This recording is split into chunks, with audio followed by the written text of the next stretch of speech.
વિભાગ એની અંદર તમે જોઈ શકો છો પહેલાં 4 જોડકા પૂછવામાં આવશે. તો અહીં ઘોડાની સ્વામી ભક્તિ.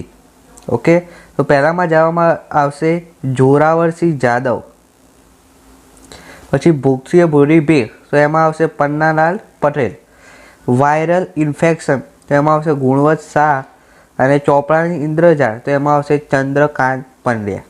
ઓકે, આ 4 જોડકા ઇઝી છે જે દરેકને આવડશે. ત્યારબાદ ખાલી જગ્યા છે 5મા નંબરની. પરીક્ષામાં ઉત્તીર્ણ થવાની ખુશીમાં રામાયણ અને મહાભારત ખાલી જગ્યાને ભેટ મળ્યા હતા. તો કોને મળ્યા હતા? અંકિતને. ઓકે, પહેલામાં આવશે અંકિત. ચલો બીજું, દેવજી અને કાનજી નવજાત બાળકને ખાલી જગ્યા પાસે લઈ ગયા. તો વેલજી પાસે લઈ ગયા. ઓકે, વેલજી. ત્યારબાદ જે ત્રીજો પ્રશ્ન છે 7મા નંબરનો, કે ગંદકીથી ખલેલ પામનાર સંત કોણ હતા? તો સ્વામી વિવેકાનંદ. ઓકે, તો અહીં જવાબ આવશે સ્વામી વિવેકાનંદ. ત્યારબાદ 8મી ખાલી જગ્યા, ડુંગર અને તેની પત્ની ખાલી જગ્યા સ્ટેશન. તો રાજપુર સ્ટેશન ગાડી પકડવા માગતા હતા. રાજપુર જવાબ આવશે. Okay, clear. ચલો હવે તમને ક નંબર એટલે કે એક વાક્યમાં પ્રશ્નો આપવાના છે. એક વાક્યમાં એટલે એક પ્રશ્નો 1 માર્ક્સ, ટોટલ 2 પ્રશ્નો એટલે 2 માર્ક્સ મળશે. સત્વધાની શક્તિ એટલે શું? તો તમારે જવાબમાં લખવાનું, સત્વધાની શક્તિ એટલે એક સાથે 100 વસ્તુઓ યાદ રાખવાની શક્તિ. ફરીથી, સત્વધાની શક્તિ એટલે શું? તો એક સાથે 100 વસ્તુઓ યાદ રાખવાની શક્તિ. ચલો 10મો પ્રશ્ન, સંદર્ભ રખડુનો કાગળ માંથી કઈ કૃતિ અભ્યાસક્રમમાં સમાવિષ્ટ પામે છે? તો કઈ કૃતિ? તો કઈની જગ્યાએ તમારે શું લખવાની? ડાંગવાની કૃતિ. તો ડાંગવાનો જવાબ આવશે. ઓકે, ચલો ત્યારબાદ ગમે તે 2 પ્રશ્નો લખવાના, 2 માર્ક્સના છે. 3માંથી કોઈ પણ 2 પ્રશ્નો લખવાના છે. ખાસ તૈયાર કરી દેજો, ચોપડીમાં તમને સ્વાધ્યાયમાં આપેલા જ છે. ત્યારબાદ 3 માર્ક્સના જે પ્રશ્નો છે મુદ્દાર સર, એમાં પણ 3માંથી કોઈ પણ 2 લખવાના છે. આ તૈયાર કરી દેજો, તમારું બોર્ડની પેપર છે. બોર્ડની પરીક્ષામાં આમાંથી પ્રશ્નો પૂછાય છે. બોર્ડનું પેપર આવું જ હશે, એટલે ખાસ જોઈ લેજો કેવું પેપર રહેશે. પછી વિભાગ બી, એમાં પહેલાં પદ્ય વિભાગ છે એટલે 4 જોડકા હમણાં જેમ. તો ચાંદલિયો, તો એ લોકગીત છે. પછી માધવને દીઠો છે ક્યાંય, તો એ ઉર્મી ગીત છે. વતનથી વિદાય થતા, તો એ સોનેટ છે. અને દીકરી એ ગઝલ છે. ક્લિયર? જોડકામાં ખબર પડી ગઈ. હવે ખાલી જગ્યા જોઈ લઈએ. વૈષ્ણવજન વર્ણ લોભીને ખાલી જગ્યા છે તો કેવા છે? કપટ રહિત. હૈયું ઉજરાય, ખાલી જગ્યા ફૂટે, તો શું ફૂટે? રકરસા. ગંગા સતી ખાલી જગ્યા માર્ગે આગળ વધેલા હતા. કયા માર્ગે? ભક્તિ માર્ગે. અને છેલ્લું, કવિ રાજેન્દ્ર શાહના મતે આપણી વ્યથા બીજાનું મન કેવી હોવી જોઈએ? તો આનંદની કથા હોઈ શકે. ખબર પડી ગઈ.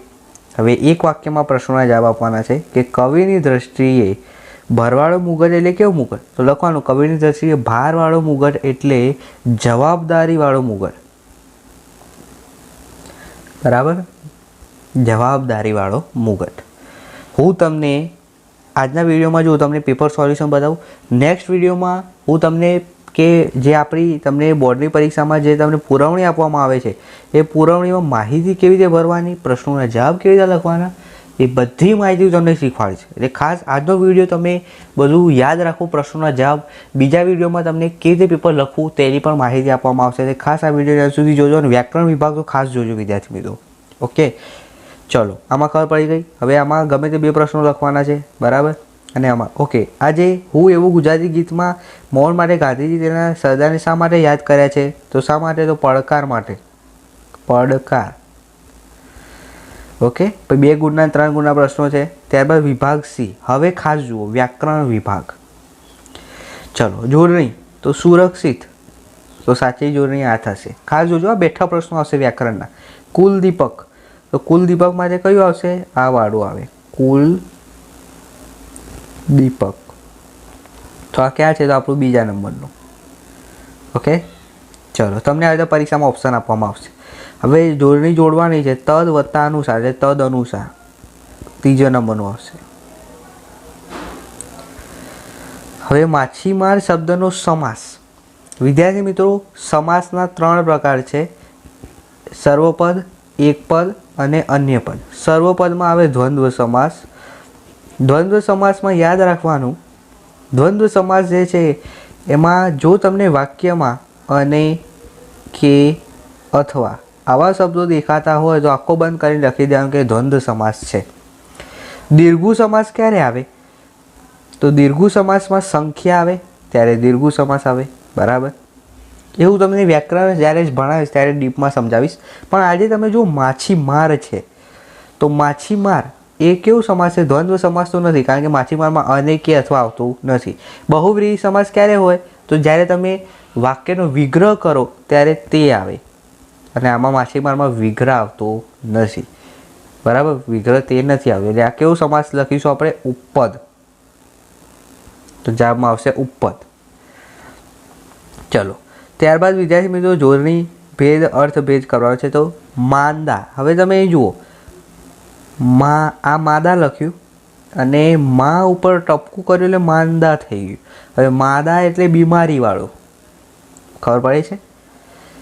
માદા એટલે સ્ત્રી જાત. જો ટપકું હોય ઉપર તો એ માંદા કહેવાય, એટલે બીમાર. એટલે ટપકું છે તો બીમાર. બરાબર, કંઈ ના ખબર પડે, ઓપ્શન જો તો પણ ખબર પડે કે માદા એટલે બીમાર થાય, એ માદા એટલે સ્ત્રી જાત થાય. ઓકે, તો પહેલામાં આવશે બીમાર, બીજામાં સ્ત્રી જાત. ચલો, 37મો પ્રશ્ન. અલંકાર. વિદ્યાર્થી મિત્રો અલંકારના બે પ્રકાર છે, શબ્દાનું અલંકાર અને અર્થાનું અલંકાર. ઓકે, તો હવે અહીં તમને વાક્ય આપ્યું છે, પહેલાં આપણે વાંચીએ. આપણી બબલીની જ પગલી જાણે. તો આપણી બબલી, તો આ સજીવારોપણ તો નથી. સજીવ નિર્જીવ વસ્તુની વાત થતી હોય ત્યારે આવે, એટલે એ નિર્જીવ વસ્તુની વાત નથી, એટલે સજીવારોપણ તો નહીં જાય. યમક ક્યારે આવે? તો એકને એક શબ્દ બે વાર આવતો હોય પણ એકને એક શબ્દ આખા વાક્યમાં બે વાર નથી આવતો, એટલે યમક એ ના આવે. હવે વધ્યું શું? વ્યતિરેક. તો જવાબ શું આવશે? વ્યતિરેક. ઓકે, ઓળખાણ શબ્દમાં કયો પ્રત્યય લાગે છે? તો ઓળખાણ. તમે જોઈ શકો છો ઓળખાણ શબ્દમાં કયો પ્રત્યય લાગે છે? અહીં પર પ્રત્યય લાગે છે. ઓકે, સમાનાર્થી શબ્દ નિંદા. તો નિંદાનું શું થશે? વગોવણી. નિંદા કરવી, વગોવણી કરવી. કૂપ, તો કૂપનું થશે કૂવો. હવે બાજરી સંજ્ઞા માટે યોગ્ય વિકલ્પ પસંદ કરો. તો બાજરી શું છે? તો ભાવ છે, વ્યક્તિ છે? ના. શું છે? દ્રવ્ય છે, વસ્તુ છે, એટલે દ્રવ્યવાચક જવાબ આવશે. હવે રૂઢિપ્રયોગનો અર્થ આપવાનો છે. કાંઠે પ્રાણ આવવા એટલે મરવાની તૈયારી થવી. મરવાની તૈયારી થવી. ત્યારબાદ બાવાના બે બગડવા એટલે શું આવશે? બંને બાજુથી પરિસ્થિતિ બગડવી. બંને બાજુથી પરિસ્થિતિ બગડવી. માણસની અવર જવર વિનાનું, તો એ કેવું કહેવાય? વિઝન. શુષ્ક, તો એનો વિરોધી શબ્દ થશે આદ્ર. પછી તમે જોઈ શકો છો કર્તરી, કર્મણી અને પ્રેરક, આ ત્રણ વસ્તુ યાદ રાખજો. કર્તરી એટલે કર્તા પોતે કામ કરતો હોય. કર્મણી એટલે શું? તો કર્તાથી શબ્દ આવે તો એ કર્મણી. અને પ્રેરક એટલે શું? તો કોઈના જોડે કામ કરાવે. દાખલા તરીકે હું મારા વિદ્યાર્થીઓને લખાવું છું તો એ પ્રેરક વાક્ય થયું. ખબર પડી ગઈ? તો હવે એના પરથી તમને આઈડિયા આવી જશે. તમે જુઓ અહીં તમને શું કીધું છે? કર્મણીમાં ફેરવો કે નિશ્ચિત નિયમિત પ્રાર્થના કરે છે. તો કર્મણી છે એટલે શું આવશે? નિશ્ચિતથી. નિશ્ચિતથી લગાવી દેવાનો. નિયમિત પ્રાર્થના કરાય છે. કરાય છે. નિશ્ચિતથી નિયમિત પ્રાર્થના કરાય છે. આ રીતે વાક્ય થશે. હવે તળપદા શબ્દ છે લગન એટલે શું થશે? લાગણી. ઓકે, નીચેના વાક્યમાંથી વિશેષણ શોધો. હવે વિશેષણ તો આવડે આપણને. હર્ષિદાબેન સુંદર અક્ષરથી. હવે હર્ષિદાબેન ક્રિયા શું કરે છે? નિબંધ લખે છે, પણ કેવા અક્ષરથી? સુંદર. તો અહીં સુંદર એ તમારું શું થયું? વિશેષણ. સુંદર એ તમારું વિશેષણ. હવે ક્રિયા વિશેષણ. તો સુરેશભાઈ કૃતિ સમજાવતા વ્યાકરણ, એટલે સુરેશભાઈ શું કરે છે? વ્યાકરણ તો શીખવાડે છે, પણ કેવું શીખવાડે છે? સમજાવતા.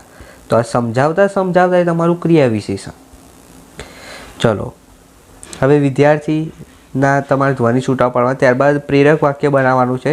બાબુભાઈ ટાઈમ ટેબલ બનાવે છે. તો તમારે, મેં તમને કીધું પ્રેરક એટલે પોતે કામ ના કરે, બીજા જોડે કામ કરે. તો તમારે લખાવાનું કે બાબુભાઈ બાબુભાઈ ટાઈમ ટેબલ બનાવડાવે છે. બનાવે છે નહીં, તમારે શું લખવાનું? બનાવડાવે છે. બનાવડાવે છે. બસ આટલું લખો એટલે તમારું 1 માર્ક્સ મળી જાય. પોતે કામ નથી કરતા, બીજા જોડે કરાવે છે. ઓકે. હવે છંદ. તો અહીંયા જુઓ, છંદ વિદ્યાર્થી મિત્રો, તમારે છંદ માટે જે છે એ પહેલાં તો સંપૂર્ણ માહિતી હોવી જોઈએ. અહીંયા કયો છંદ આવશે એવું તમને આપી દઉં. રોમે રોમે વિરહ ભયની વેદનાથી વળે છે. તો અહીં મંદાક્રાંતા છંદ છે. મંદાક્રાંતા. હવે 13 માત્રા અને 11. તો અક્ષરમેળ છંદ અને માત્રામેળ છંદ. માત્રામેળની અંદર 5 છંદ છે. માત્રામેળમાં ચોપાઈ, દોહરા, હરિગીત, બરાબર, ચોપાઈ, દોહરા, હરિગીત. ત્યારબાદ બીજા 2 છે, પણ આની અંદર જુઓ ચોપાઈમાં કેટલી માત્રા હોય તો તમને ખબર હોવી જોઈએ, 15 માત્રા હોય. દોહરામાં 24 માત્રા. હવે 24 હોય એટલે 11 + 13. તો અહીંયા જુઓ 11 + 13 થઈ. તો આપણું આ જે આપેલ વાક્ય છે કે 11 અને 13 માત્રા હોય, તો તમારે શું આવે? દોહરો. જવાબમાં આવશે દોહરો. બરાબર. તો દોહરો છંદ આવશે. જવાબ. વિદ્યાર્થી મિત્રો, આગળ વિભાગ ડી તમે જોઈ શકો છો. અર્થ વિસ્તાર છે, જેના 4 માર્ક્સ છે. અર્થ વિસ્તારમાં તમને આપ્યું છે એના આધારે 2માંથી 1 અથવામાં છે એટલે 2માંથી 1 લખવાનું. ત્યારબાદ તમને 6 શબ્દોમાં કીધું છે, વર્ણન કરવાનું છે. બરાબર. ત્યારબાદ ઓનલાઈન તમને અહીં નિબંધ લખવાની વાત કરે છે. ઓનલાઈન શિક્ષણના લાભ, રોગચાળો, મારું વતન પ્યારું વતન. તો